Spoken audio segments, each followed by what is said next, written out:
Atomic Habits, Chapter 14. How to make good habits inevitable and bad habits impossible. Sometimes success is less about making good habits easy and more about making bad habits hard. That's one sentence that sums up this entire chapter. James Clear starts off this chapter by discussing commitment devices. A commitment device is a choice you make in the present that controls your actions in the future. It's a way to lock in your future behaviors by binding you to good habits and restricting you from bad ones. A good example could be locking away your phone. That is a present action which decides how you will behave in the future. You not having your phone means you won't be wasting time on your phone. So that's one commitment device. There's a few more that uh, James Clear discusses in the chapter, and here's a passage of some of the examples that he provides. There are many ways to create a commitment device. You can reduce overeating by purchasing food in individual packages rather than in bulk. Rather than in bulk size. You can voluntarily ask to be added to the banned list at casinos and online poker sites to prevent future gambling sprees. I've even heard of athletes who have to make weight for a competition, choosing to leave their wallets at home during the week before weigh-in, so they won't be tempted to buy fast food. Another good example is outlet timers that turn off power for a certain amount of for a certain device after a certain amount of time. That is a great present action which restricts your future self. I have an example of this outlet that you can buy from Amazon. On this, you could set up a timer of number of hours or minutes, I guess. And once this timer runs out, the outlet no longer provides power to whatever device you have plugged into this. So in the book, what James Clear discusses is you could have your router plugged into this outlet and set a specific timer. Let's say for nighttime at 9 p.m. the outlet cuts power to to the router, and now you have no internet. So once you have no internet, you won't be wasting your time browsing on your phone or your laptop or tablet, whatever it may be, and you have no choice but to go to sleep. So this is a great commitment device to force you to do the things that you need to do uh, and stay away from your bad habits, basically. Here's a good table of one-time actions that lock in good habits. For nutrition, you could buy a water filter to clean your drinking water.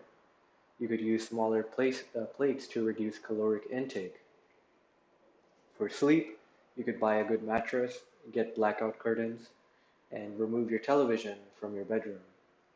For productivity, you could unsubscribe from emails, you could turn off notifications and mute group chats, you could set your phone to silent, use email filters to clear up your inbox, and delete games and social media apps on your phone. For happiness, you could get a dog, you could move to a friendly and social neighborhood.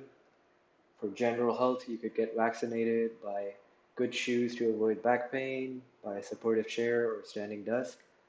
And finally, for finance, you could enroll in an automatic savings plan, set up automatic bill pay, cut cable service, and ask service providers to lower your bills. Uh, I said gym because I was thinking about some other things for happiness. For happiness, you could sign up for a yoga class and pay for it ahead of time. And now to cancel that, you have to make extra effort. So these are one-time actions or one-time commitment devices that you have to go through with. And same goes for gym membership. You could sign up for a gym membership, and now because you're paying for it, you feel somewhat obligated to go to the gym.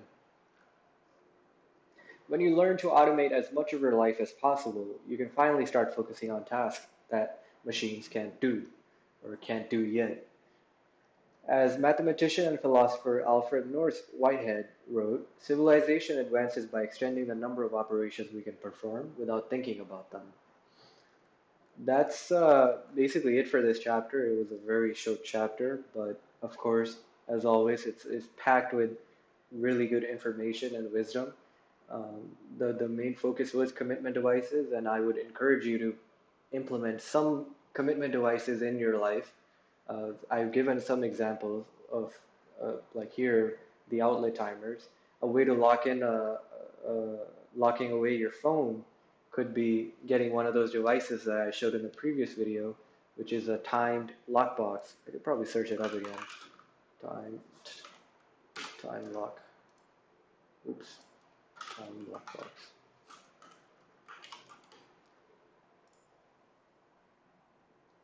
So you can see in these pictures, like they already have phones because people know, uh, these companies know that people are addicted to phones.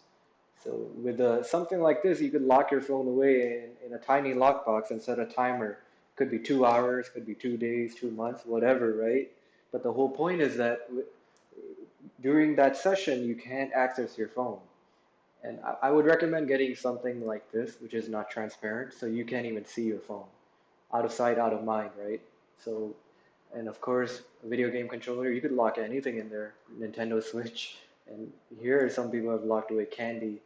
So I would highly recommend investing in something like this if you feel like you're the type of person who doesn't have that type of self-control. And as it was mentioned in one of the previous chapters, the people who have the most self-control are those that have to use it the least because they set up their environment in such a way that they don't have to fight their temptations. When you have things like this at home, you're reaffirming the fact that you're not going to fight a temptation because that temptation doesn't even exist because your desires are locked away for a certain period of time. So I've actually have a lockbox. It's not one of these, but when I lock something in there, it instantly goes away from my mind. I'm not even thinking about it. As soon as I know, it's like, okay, I can't access this, that's it. It's out of my mind. And it's pretty amazing because when that thing is not in the lockbox, I'm constantly thinking about it. For example, it could be my Xbox controller, right? If it's sitting on my desk, I'm constantly thinking about it. But if it's locked away or put in some closet, it's out of mind, out of sight, out of mind. So you really need to somewhat let go of your pride and see things in a logical way. It's what is in front of me. Okay, this controller is in front of me. If it's in front of me, there is eventually going to be a point where I'll be using this controller. But if that controller is locked away, I'm talking about a video game controller, by the way. If that controller is locked away, then the logical thing is that I will not even think about it. And that's what these time lock boxes help so much with. Anyways, this is a pretty short video as well. And I'm going to end it here. I think I covered everything I wanted to cover for this chapter, but I will be making a video on chapter 15 very soon. So thank you and have a nice day.